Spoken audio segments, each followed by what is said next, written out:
This 11-year-old boy, Jordan Brown, became the focus of widespread attention across America due to his extraordinary story. At the age of 13, he became the youngest individual in the United States to receive a life sentence without the possibility of parole. But what led to such a severe punishment?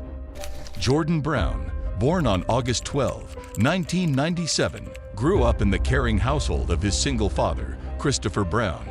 Details about his mother remain unknown, but his father, Chris, exhibited special care towards the boy, being an ideal father figure. Jordan led an active lifestyle, attending school, playing American football, and participating in hunting trips with his father from an early age. Facing the absence of a complete family, Chris met Kenzie Marie Houck, a 26-year-old mother of 2 girls. They knew each other from their teenage years, quickly developed a relationship, and soon Kenzie became pregnant. The family decided to move to a spacious white farmhouse where everything seemed perfect. Jordan got along with Kenzie, like the new family members, and eagerly anticipated the arrival of his younger brother. The plans for a happy family future were disrupted on that February day in 2009. The morning started as usual, but Chris, running late for work, couldn't stay home despite Kenzie, in the final months of pregnancy, asking him to stay. That morning, everything took an unexpected turn, and events unfolded in an unforeseen way. Chris later blamed himself for not staying home that day. While the children were getting ready for school and heading there, Jordan went into the room on the first floor where Kenzie was resting to retrieve his belongings. Initially, Jordan's room was on the second floor, but Kenzie convinced him to switch bedrooms, aiming to be closer to the baby on the second floor. Jordan, in the process of moving to the first floor, had already transferred his personal belongings.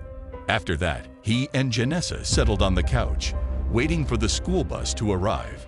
Subsequently, the children went to school on the bus that picked them up from home. Only Kenzie and her 4-year-old daughter, Adeline, remained. In the vicinity of the house, around 9 a.m., workers arrived to perform landscaping tasks. One of the workers, trimming branches on the trees, accidentally noticed a little girl in the doorway emitting hysterical cries. Responding to questions about why she was crying, the girl explained that her mother was no longer alive. The workers immediately called the police. Upon the arrival of the police, they observed a young woman lying on the bed, surrounded by blood. Initially, they assumed it might be a random bleeding incident, but the coroner, arriving after examination, declared that Kenzie had been shot in the back of the head. The weapon used in the crime turned out to be unusual, a 20-gauge shotgun. The shotgun, a massive and cumbersome weapon, was practically impossible to use unnoticed. The shotshell pellets further complicated the task of identifying the crime weapon. Attempts were made to save her child, given Kenzie's pregnancy, but unfortunately, saving the baby proved impossible. Chris Brown was unexpectedly called home from work. Deep in shock and overwhelmed by what was happening, he lost consciousness upon hearing the grim news from the police about Kenzie's and her baby's death. Soon after, he was taken in for questioning at the police station, but all suspicions were lifted on the same day. Chris had a verified alibi, and no traces of gunpowder or blood were found on his hands or clothes. School children were interrogated as part of the investigation. Initially, both claimed they didn't notice anything suspicious in the morning. However, Jordan remembered seeing a black pickup truck parked near the house that caught his attention. On the same night, at 3:30, the police returned to the house with an arrest warrant. 11-year-old Jordan Brown came under suspicion. During the search of the house, where weapons were abundant, a child's shotgun was found, a Christmas gift from his father. One police officer speculated that the weapon might have been recently used. The police suggested a crime of opportunity, claiming that Jordan took advantage of the absence of adults in the house, committed the crime with the shotgun, and returned to school. However, there was still no evidence of gunshot residue on Jordan's hands. This story instantly captured public attention, especially in the small town with a population of just over 600 people. The 11-year-old suspect became the focus of widespread interest, and Jordan's photo at the police station circulated in all newspapers and news feeds under headlines like "America's Youngest Monster." During a subsequent questioning, Jordan and Janessa faced pressure. Expecting a verbatim repetition of their statements, the police were surprised by changes in Jordan's narrative about the black pickup truck. He described a person in the car with a pulled-down cap, as if hiding. Janessa, in turn, recalled seeing Jordan carrying the weapon. Despite this, Jordan insisted that he didn't touch the weapon in the morning. The day after the murder, the police found a well-preserved 20-gauge shotgun shell on the driveway. According to their version, Jordan, on his way to the school bus, disposed of the shell.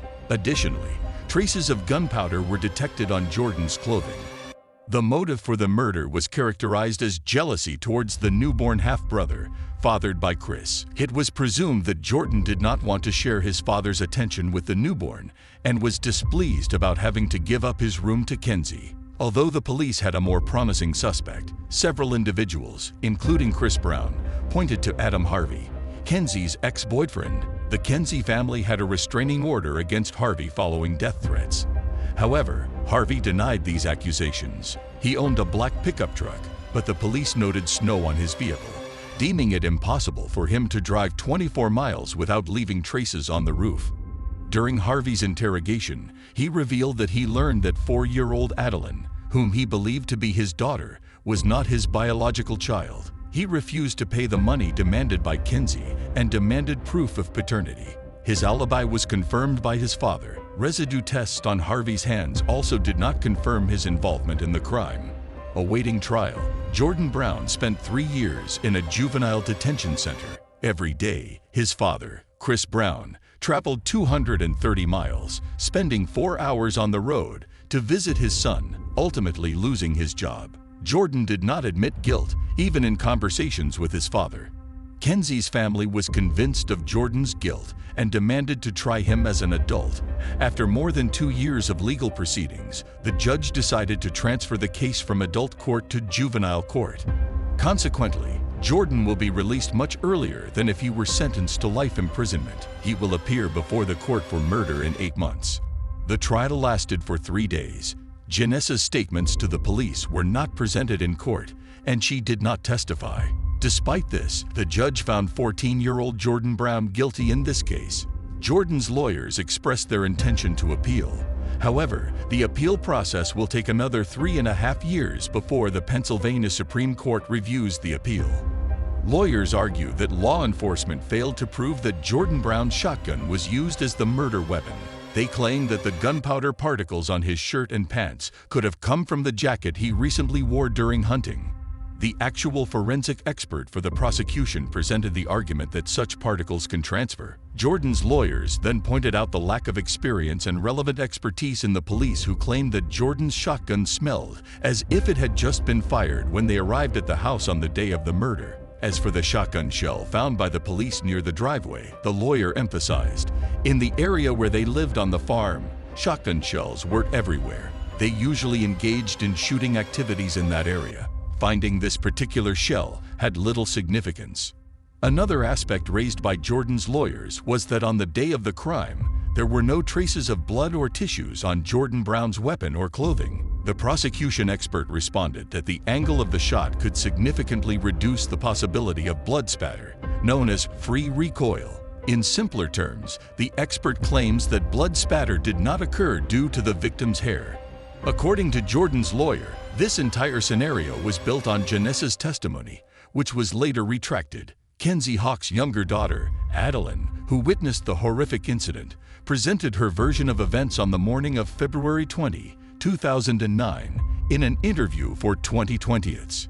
She recalled being awakened by the sound of a gunshot. She recounted taking her mother's phone, hearing a man on the other end asking to speak with her mother, so she went to the bedroom on the first floor, where she found her mother dead. Workers noticed Adeline around 9 a.m. Judging by Adeline's description, everything happened a significant amount of time after Jordan and Janessa left home for school. Lawyers argue that Adeline's timeline implies Jordan's absence at the crime scene at the time of the murder. However, police who worked on the case claimed that Adeline's account, after so many years, is not reliable. Jordan Brown was released in 2016 when he turned 18. In July 2018, the court ruled in Jordan's favor, stating that the charges against him were not proven beyond a reasonable doubt. The verdict was overturned. the Supreme Court of Pennsylvania affirmed that there was insufficient evidence to establish guilt. Although the court decision did not declare him innocent of the charges, a retrial was ruled out. Investigators involved in the investigation remain convinced of Jordan Brown's guilt, as does Kenzie Hawk's family. Currently, Jordan is actively pursuing his education in college at the age of 23.